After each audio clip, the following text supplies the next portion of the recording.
물론 우리가 수익이 나면 땡큐겠지만 손실이 나면 큰일이겠죠. 바로 이게 레버리지로 인한 리스크입니다. 위험성이란 뜻이죠. 그러면 우리가 레버리지로 인한 리스크를 줄이려면 레버리지 그 자체를 줄이는 방법도 있지 않을까요?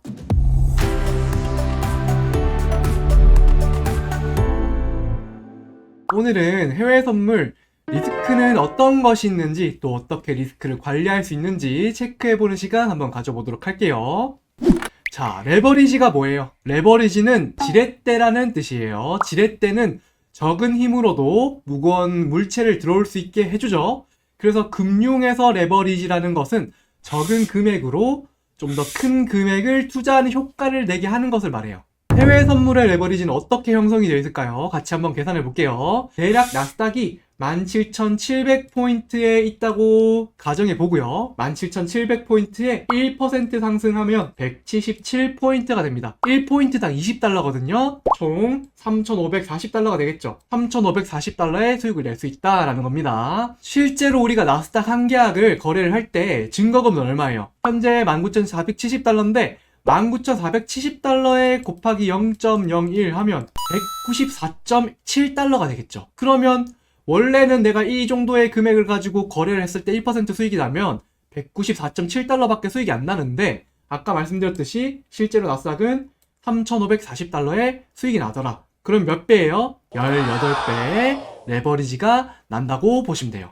아시겠죠? 자, 그래서 나스닥을 예시로 봤듯이 해외 선물은 종목마다 차이는 조금 있겠지만 전부 다 레버리지 효과가 있습니다. 그렇기 때문에 같은 투자급으로 거래를 해도 더 적은 변동성으로도 더 큰 손익이 발생할 수 있어요. 물론 우리가 수익이 나면 땡큐겠지만 손실이 나면 큰일이겠죠. 바로 이게 레버리지로 인한 리스크입니다. 위험성이란 뜻이죠. 그러면 우리가 레버리지로 인한 리스크를 줄이려면 레버리지 그 자체를 줄이는 방법도 있지 않을까요? 한 계약을 운용하는 투자금을 조금 더 늘리거나 아니면 손익률을 좀 줄여보는 방법이 있겠죠. 이럴 때 우리가 사용해 볼 것이 바로 마이크로 상품이라는 게 있습니다. 기존 스탠다드 상품에 비해서 10분의 1의 증거금 보시면 19,470달러였죠, 아까 나스닥이. 근데 1947달러예요. 환율에 따라서 좀 달라지긴 하겠지만 대략적으로 260만 원이면 거래가 가능하다라는 거예요. 그러면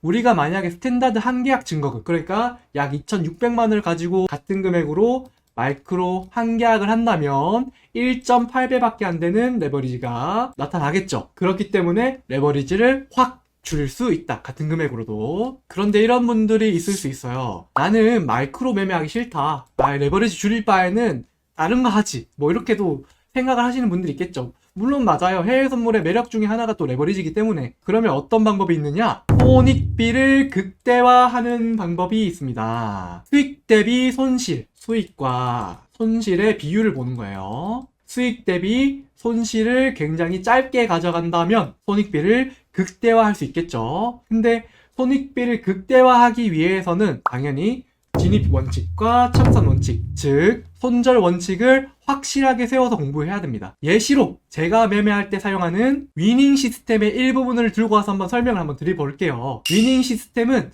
추세 매매 차트이기 때문에 추세 구분이 굉장히 쉬운데, 비추세, 추세가 아닌 것과 추세를 잘 구분해서 이렇게 횡보를 할 때는 매매를 하지 않거나 목표를 짧게 가져가고, 추세가 발생했을 시에는 좀 더 적극적으로 매매를 하고 목표가를 좀 더 길게 볼 수 있다. 수익을 좀 더 길게 볼 수 있다. 이렇게 기준과 원칙을 세운다 생각하시면 되겠죠. 그렇게 되면 자동으로 손실과 수익의 비율이 극대화될 수 있어요. 이 차트를 통해서 추세를 잘 알 수 있기 때문에 이렇게 장의 특성마다 다른 기법을 통해서 매매를 할 수 있기 때문이죠. 또 다른 것으로 매매 시간을 좀 정해 놓을 수 있어요. 저는 웬만하면 이런 나스닥을 매매할 때는 미국 정규 시간, 여기 보시면 10시 반부터가 미국 정규 시장이죠. 미국 정규 시장에서만 매매를 한다. 그것도 대략 한 2시간 정도만 매매 시간을 봅니다. 왜냐하면 그래야 변동성을 통해서 수익을 좀 길게 가져갈 수도 있고요. 2시간 정도만 봐야 집중력을 최대한 발휘할 수 있거든요. 시장을 오래 바라본다고 해서 수익이 생기는 건 절대 아닙니다. 집중력도 떨어지거니와 약한 변동성에서 방향이 정해지지 않고 왔다 갔다 할 때 내가 손실을 보기 마련이거든요.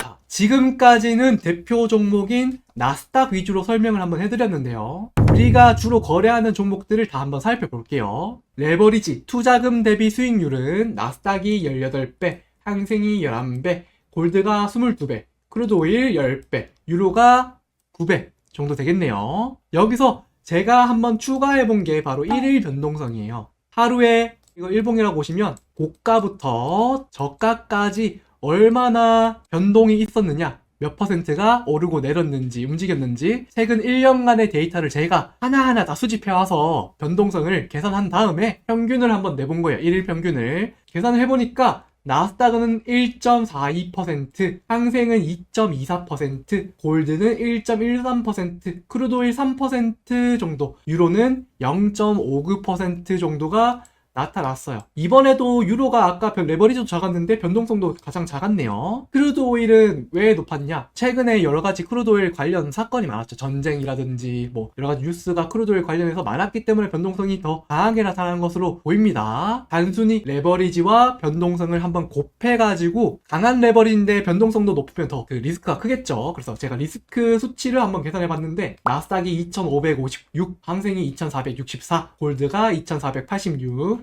크루드오일 3120, 유로가 531 이렇게 나타났습니다. 그래서 제가 이렇게 리스크를 이렇게 한눈에 알아보기 쉽게 수치화를 한번 해봤기 때문에 여러분들도 매매를 하실 때 제가 계산해 놓은 이 수치를 참고하셔가지고 종목을 선택해 보시는 것도 스스로 리스크를 조절하는 하나의 방법이 될 수도 있겠죠.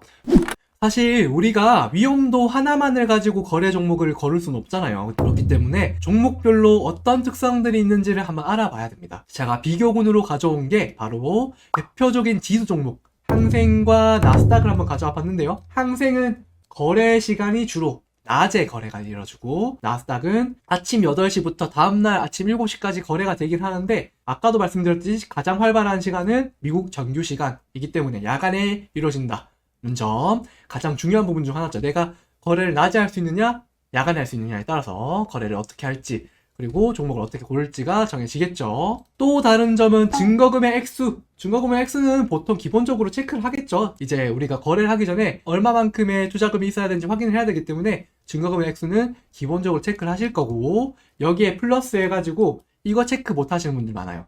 화폐의 단위가 다르다라는 거 이거 모르시는 분들이 있는데 요것도 달러로 표시되고 요것도 달러로 표시되거든요. 근데 다른 점 뭐냐? 항생은 홍콩 달러고 나스닥은 미국 달러다라고 이렇게 체크를 해보시는 게 좋아요. 왜냐하면 나중에 환전을 해야 될 수도 있기 때문입니다. 아시겠죠? 마지막으로 우리가 리스크 관리를 위해서 알아봐야 하는 것이 바로 경제 지표입니다. 경제 지표라는 것은 각 분야의 경제 상황을 수치화해서 발표하는 통계인데요. 지금 현재 경제 상황을 알아보기 쉽게 수치화해서 발표하는 통계다 이렇게 보시면 될 것 같아요.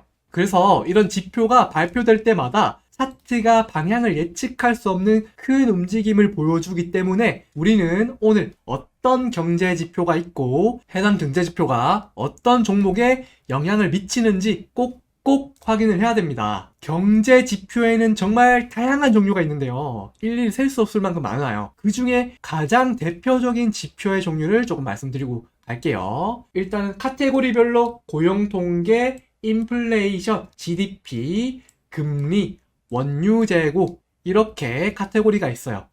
카테고리별 대표 지수는 고용통계에는 비농업 고용지수라든지 실업률 지표가 있고요. 인플레이션 관련해서는 CPI 소비자 물가 지수라는 지표가 있고요. GDP, 그러니까 국내 총생산에서는 GDP 성장률이라는 지표가 있겠죠. 금리 관련해서는 FOMC라는 금리를 결정짓는 회의를 발표하는 지표가 있고요. 또 원유 재고는 원유 재고량 변화를 발표하는 지표가 있습니다. 고용통계, 인플레이션, GDP, 금리 같은 지표들은요. 보통은 지수 종목이나 골드 그리고 화폐 종류에 영향을 좀 끼친다고 보시면 될 것 같고요. 원유 재고는 보통은 크루드 오일 종목에 가장 큰 영향을 끼친다고 보시면 될 것 같아요. 그래서 이런 중요 경제 지표가 있는 시간대를 잘 살펴보시고 웬만해서는 그 해당 시간대에 포지션이 없는 상태인 게 가장 좋은데요. 왜 그런지 한번 예시 차트를 보여드릴게요.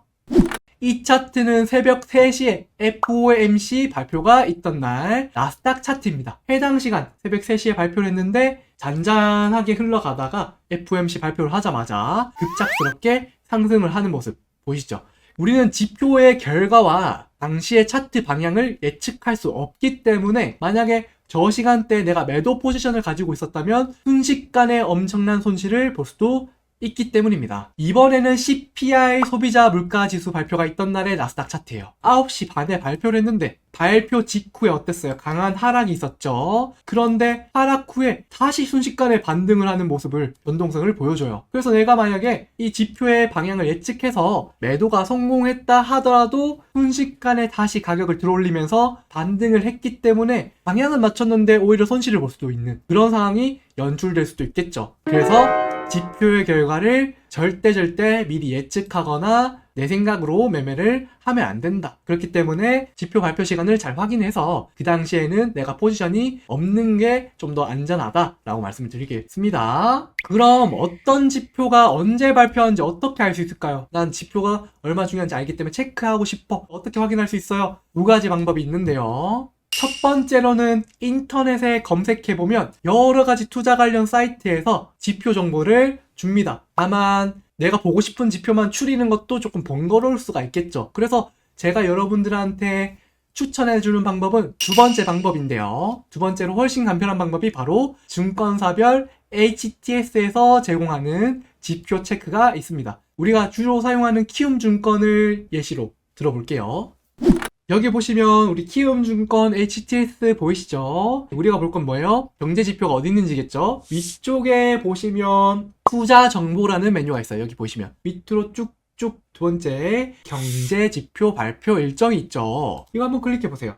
그러면 이렇게 다양한 국가에서 어떤 경제지표를 몇 시에 발표하는지 다 나오게 됩니다. 근데 우리는 이 전부를 볼 필요가 없어요. 우리가 지표를 봤을 때 아까도 말씀드렸지만 좀 중요하고 메인인 지표가 있고요. 딱히 상관이 없는 지표가 꽤 있어요. 그리고 우리는 미국 나스닥을 거래하는데 굳이 호주에 있는 지표까지 다 볼 필요가 없단 말이에요. 그쵸?